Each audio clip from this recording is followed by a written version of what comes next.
Welcome. You're tuned into Tangled Threads. If you're digging our content, hit the like button and subscribe. Thank you. My name is Sherry, and my life has always been comfortable, wrapped in the warm embrace of a seemingly perfect marriage. Ray, my husband, was a charismatic man with a lucrative job in sales. His work often took him away for 3 or 4 days at a time, leaving me at home with our shared memories and the promise of his return. I reveled in the excitement of his stories from the road, the thrill of his accomplishments, and the comfort of his love. But one sunny afternoon, the tranquility of my routine shattered like glass. The doorbell chimed, and I found myself face to face with Robert, one of Ray's co-workers. Robert was a tall man, his stern expression hinting at a somber revelation. "Sherry," he began hesitantly, "I've got something to tell you, something I couldn't keep quiet any longer." I felt a knot tighten in my stomach as I invited him in. He paced nervously, his eyes avoiding mine. "It's about Ray," he finally blurted out, and my heart dropped like an anchor. "Ray?" I echoed, my voice trembling. "What about him?" Robert let out a sigh, his gaze finally meeting mine. "Sherry, I hate to be the one to tell you this, but Ray has been having an affair. It's been going on for about 6 months now, with Lisa, another sales rep. I've seen them together on business trips, kissing and holding hands when they think no one's looking. It is pretty obvious what is going on." My mind reeled, trying to absorb the words that struck me like a slap in the face. "An affair?" I whispered, feeling the tears welling up. Robert nodded solemnly. "I couldn't stand by and watch this continue without telling you, knowing what a good person you are." As the shock gradually subsided, a whirlwind of emotions swept through me. Anger, betrayal, and hurt mingled in a tumultuous storm. My hand found its way to the edge of the sofa, gripping it as if it were my anchor to reality. "Thank you, Robert," I managed to say, my voice thick with emotion. "Thank you for telling me the truth." He placed a reassuring hand on my shoulder. "I'm so sorry, Sherry. You deserve better." After he left, I was left alone with the weight of the revelation. My thoughts were a jumbled mess, memories of our shared moments twisting into painful reminders of what had been shattered. The love I had felt for Ray was now clouded by a sense of betrayal I couldn't shake. Hours turned into an endless night as I stared at the ceiling, replaying every moment, every word, every gesture Ray and I had shared. I wrestled with the decision that loomed before me: confront him immediately or gather more information. I knew that whatever choice I made would change the course of our lives forever. With the morning light creeping through the curtains, I wiped away my tears and resolved to take control of the situation. I decided not to confront Ray right away. Instead, I would find out more, understand the depth of his deceit, and perhaps gather evidence that would confirm what Robert had told me. Little did I know that this decision would lead me down a path I had never imagined, one filled with disguises, secrets, and an unconventional form of revenge that would forever alter the dynamics of our relationships. And so, as the sun rose on a new day, I began to lay the foundation for a plan that would unveil the truth in a way Ray and Lisa would never see coming. The days that followed Robert's revelation felt like a hazy blur of conflicting emotions. I kept up appearances, pretending everything was normal when Ray was around, but inside my heart was a battlefield, torn between the love I had felt and the knowledge of his betrayal. "Hey, babe," Ray said as he walked through the door, his warm smile doing nothing to ease the knot in my stomach. "Hey," I replied, forcing a smile as I busied myself in the kitchen. "How was your trip?" "Busy as usual," he said, his voice distant. "Monday, I'm off to Wilmington for a couple of days. After that, who knows?" Wilmington. The word echoed in my mind.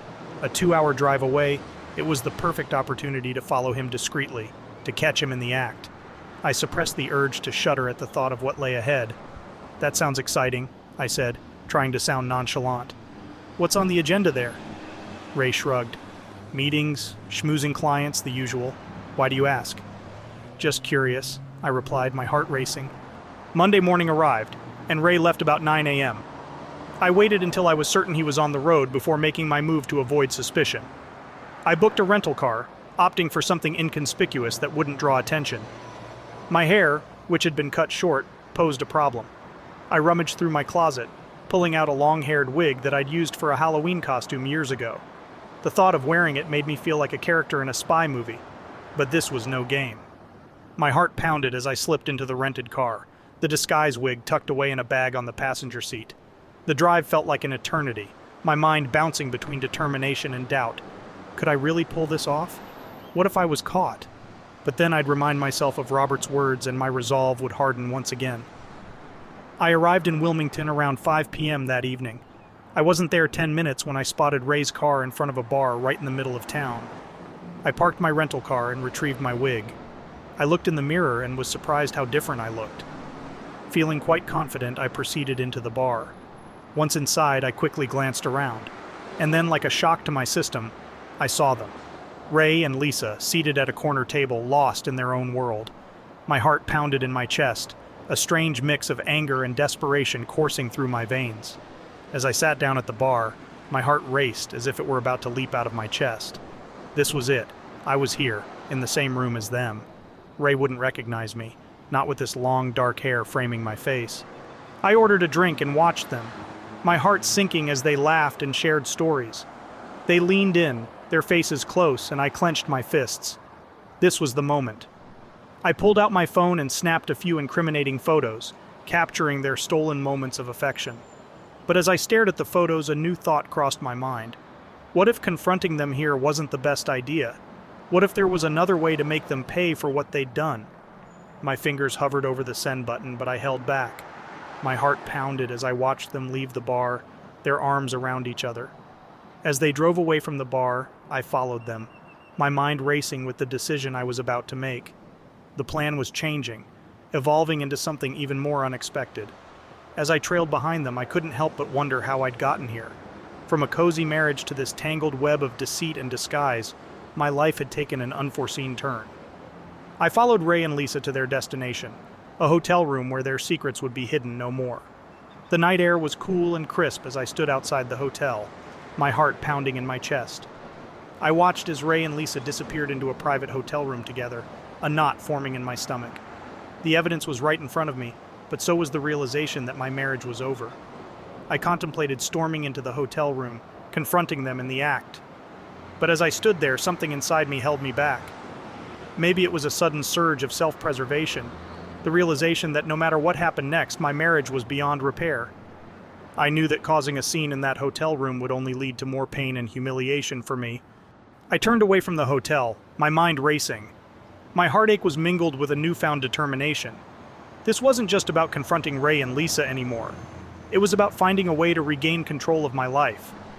As I drove the 2 hours back home, my thoughts raced, forming a new plan that would catch them off guard and ensure that I had the upper hand. The images of Ray and Lisa's embrace burned in my mind, fueling my determination. I knew I needed more than just a confrontation. I needed a strategy that would leave a lasting impact.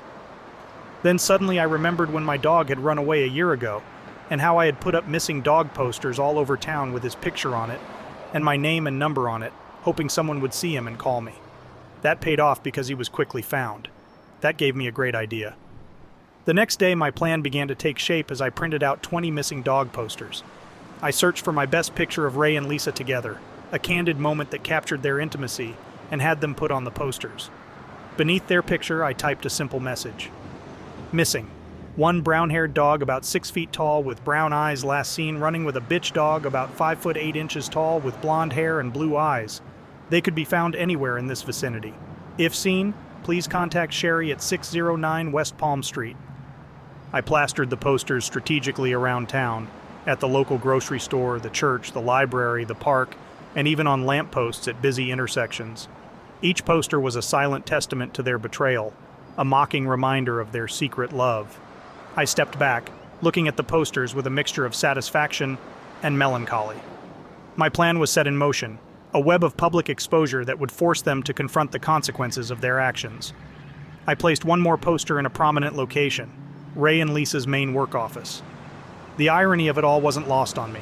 They had chosen to bring their affair into the workplace, and now their actions were on full display for everyone to see. Then I went back home and made a few calls. One to my lawyer, to initiate the divorce proceedings without wasting any time. Another call was to Lisa's husband. I hesitated for a moment before dialing, but then I thought about the pain I had felt, and how much he deserved to know the truth. "Hello?" a voice answered, sounding wary. "Is this Lisa's husband?" I asked, my voice steady. "Yes, who's asking?" "My name is Sherry," I replied, a touch of bitterness seeping into my tone. "And I thought you should know that your wife has been having an affair with my husband." There was a stunned silence on the other end of the line, followed by a muffled curse. As I hung up, I felt a mixture of emotions. Relief, closure, and a sense of empowerment washed over me. The plan was in motion, and there was no turning back now. My marriage was over, and I was ready to move forward, even if it meant stepping into the unknown. The days that followed the poster campaign were a mix of anticipation and unease. I watched as the town buzzed with whispers and curious glances, my heart pounding with a strange blend of satisfaction and apprehension. My marriage was crumbling, but I was determined to take back control in my own way. My lawyer had sprung into action, and the divorce proceedings were in full swing. The legal steps provided a semblance of structure to my chaotic emotions, a lifeline as I navigated this uncharted territory. I wished I had a video of Ray and Lisa when they returned home from their business trip, and as they drove through town and saw the missing dog posters with their faces plastered all over them. "What the hell is this?" Ray stormed into the house, a crumpled poster in his hand. I looked up from the book I'd been trying to read, my expression impassive. "Oh, those? Just a little reminder of the legacy you and Lisa have left behind." Ray's face contorted with rage, his eyes blazing. "How could you do this, Sherry?" I sighed, placing the book down on the coffee table. "You betrayed me, Ray. You broke our vows. What did you think was going to happen?" "You've humiliated me," he shouted, his fists clenched. I stared at him, my gaze unflinching. "Funny how you're more concerned about your humiliation than the pain you've caused." He opened his mouth, his anger momentarily replaced by something akin to guilt, but he quickly shut it again. I had said my piece, and there was no turning back now. In our small town, the missing dog posters had become a topic of conversation, the subject of gossip at every corner. People whispered about Ray and Lisa, their secret lives exposed for all to see, and I, in my own way, was starting to rebuild myself. The divorce was finalized, a bittersweet conclusion to a chapter of my life that had once been filled with happiness. But as I signed the papers, I felt a strange sense of liberation. I had taken control of my destiny, turned the tables on their betrayal, and emerged stronger than I ever thought possible. And as I stood on the precipice of a new beginning, I knew that the journey ahead was uncertain, but filled with endless possibilities. The missing dog posters may have faded from the town's walls, but the message they carried, a message of strength, resilience, and the power to rise from the ashes, would linger on, reminding me that I was the author of my own story, and that no matter the trials I faced, I had the power to shape my own destiny. What do you think about the way she handled her situation? Let us know in the comments section below. When you subscribe, be sure to click the notification bell. Click here for more Tangled threads.